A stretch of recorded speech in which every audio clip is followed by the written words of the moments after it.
The moment for me when I decided I loved my body was after I stopped wearing prosthetics. My grandmother, who is in her 90s, has one breast. She had breast cancer, and she said, I wish I would have taken them both. And for this person who is in their 90s, very traditional Italian New York lady could confidently say that I did the right thing.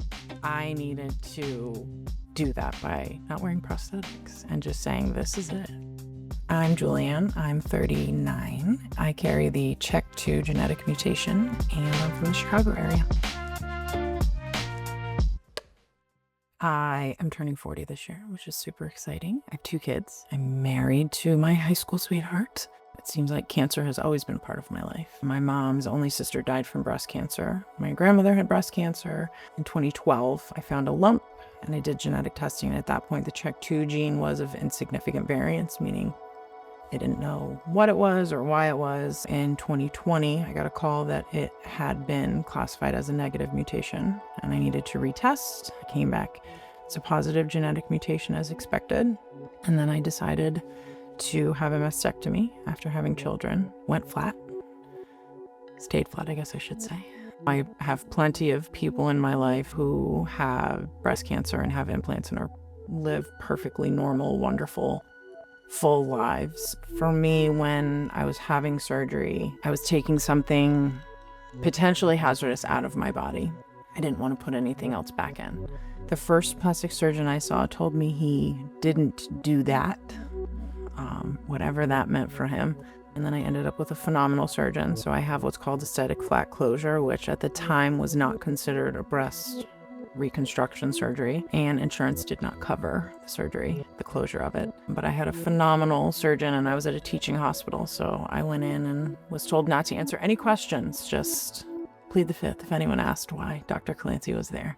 And I remember putting my shirt on after surgery and I started to cry, and I looked at my mom and I was like, this is so hard. Like, this hurts. And she looked at me and was like, well, what did you think it was going to be? Like, as someone who says I have a high pain tolerance, to all of a sudden having to be vulnerable, to have your husband shower you and wash your hair, and literally washing my legs because I couldn't bend over, was not the easy that I expected.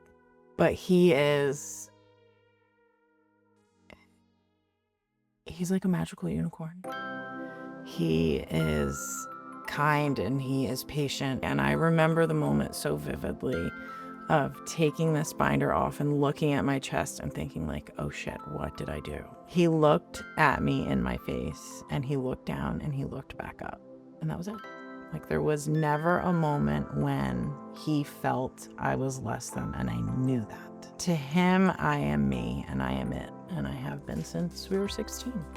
So I am flat, very, very flat, very flat. Like, a lot of people thought I was being a little bit dramatic with having a mastectomy to begin with, and then to say I'm not going to get breast implants, it was a little shocking. I think harder for the people in my life who have had breast cancer. Like, why would you not want breasts? You know, they were taken from me, and I think it was different because I was able to make the decision. I didn't have the decision made for me. But I think for me, it was just other people's level of uncomfortable that I had to get over. I think we see a lot of pushback on aesthetic flat closure in society. We've sexualized the female body, and we have this perfect vision of how women are supposed to look, and part of that is having breasts. And if we don't have them, then we're suddenly less than. It's still my body. I still have a body, right? Like, I still get to do all the things. It just looks different. I'm still me. Being a Previvor to me means life. I got to choose. I got to say no thank you. And it's a privilege. There's almost a sense of guilt in the beginning to feel strange about belonging in the breast cancer community. And I think that Previvors do belong. We don't necessarily belong in every space, but we're the beginning, right? If we can have the knowledge and promote the knowledge, then maybe one less person has to die. I feel like I've lived 100 lives, and each one of them I've been so very different. I'm in my reinvention right now, reinventing myself and finding me.